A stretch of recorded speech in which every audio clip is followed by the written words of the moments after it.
And so I've been waiting a few days to keep filming videos. I wanted to wait for my black eye to go down some. It was ridiculously black all the way around after getting attacked in the subway over by Penn Station. It was actually the no, it was the Penn Station subway stop. But one of the things I want to talk about is um, some of the fake bills that I'm getting hit with. Um, I don't know why anyone would think that that's a good idea, but you know, months and months and months before I ever left Alaska, I canceled my cable bill,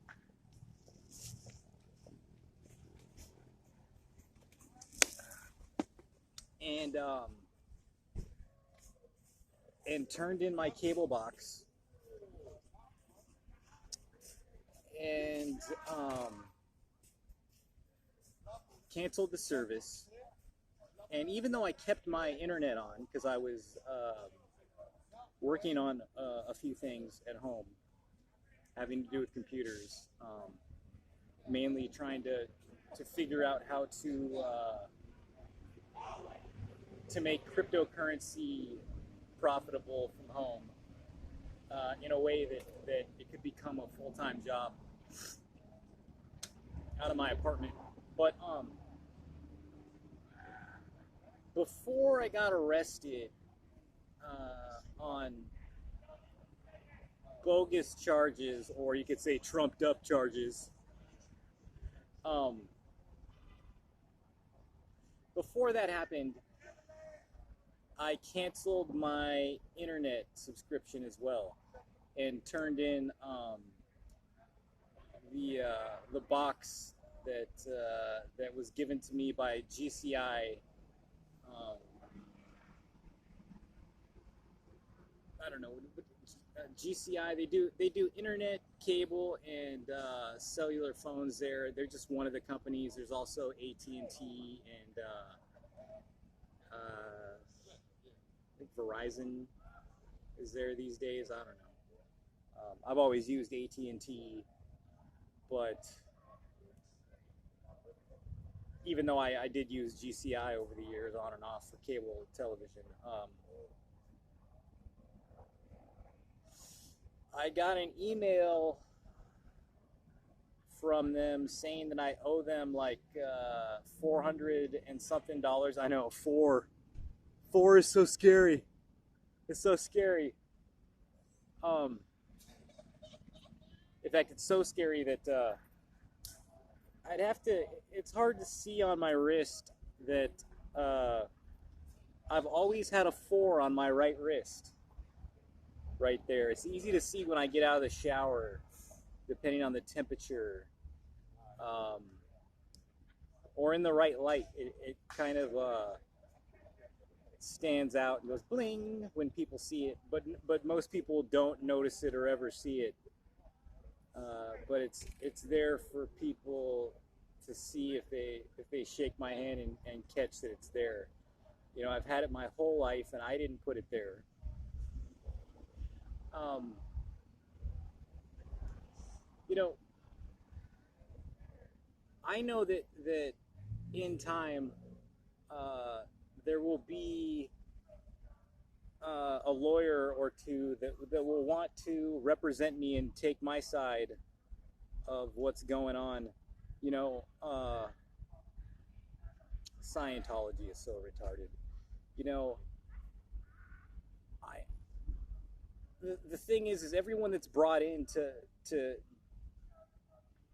at different points to talk to me, or that I have interactions with in different areas. You know, I don't want to say where, but I know that they don't know who else I've spoken to in New York, or who I talk to on a daily basis, or who supports me in different ways.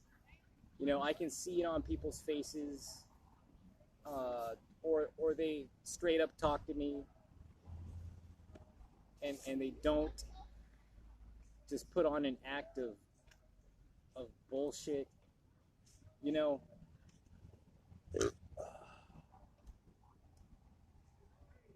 it blows my mind that that there are intelligent people that get involved. I know that they get lied to by Scientology.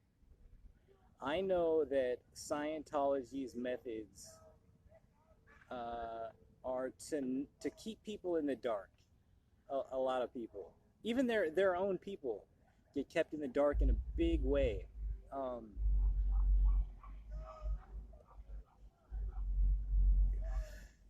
You know, they're brainwashed. They think that they are secret CIA agents. I know that they try and sell it to people using Tom Cruise and the Mission Impossible movies. That's a big tool for marketing for them. That's why I've posted some of the things that I have. You know, Jerry O'Connell making fun of Tom Cruise. You know, the irony is that the very first MTV movie ever made was a movie called Joe's Apartment, and it's Jerry O'Connell moving to New York, and he lives in an apartment with a bunch of singing cockroaches. Now, the irony of it is, it goes deep into some things that I'm not going to get into, but I'm sure on the surface of it, you'll figure out a couple of things. It's a funny movie if you ever get to catch it. But the fake bills, you know,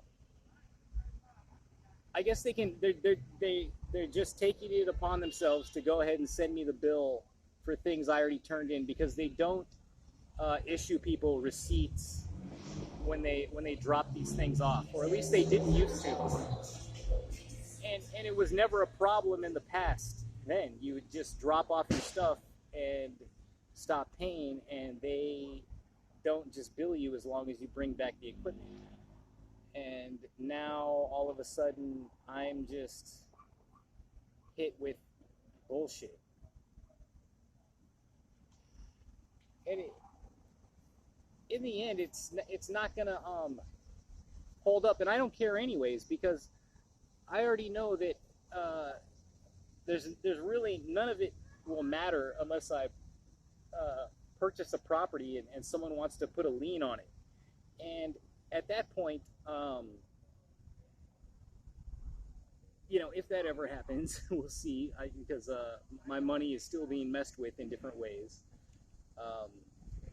I've got the shelter that I'm living in, even though I have a city FEPS voucher to move out into a place. They've only shown me one place, and it was in Staten Island, and that's too far from my job to live there. Even though I know that they're moving guys that are on full Social Security over there, but they can live there because they have nothing better to do, and that's not somewhere I can live. Like I said, I've never been on Social Security because I've never been declared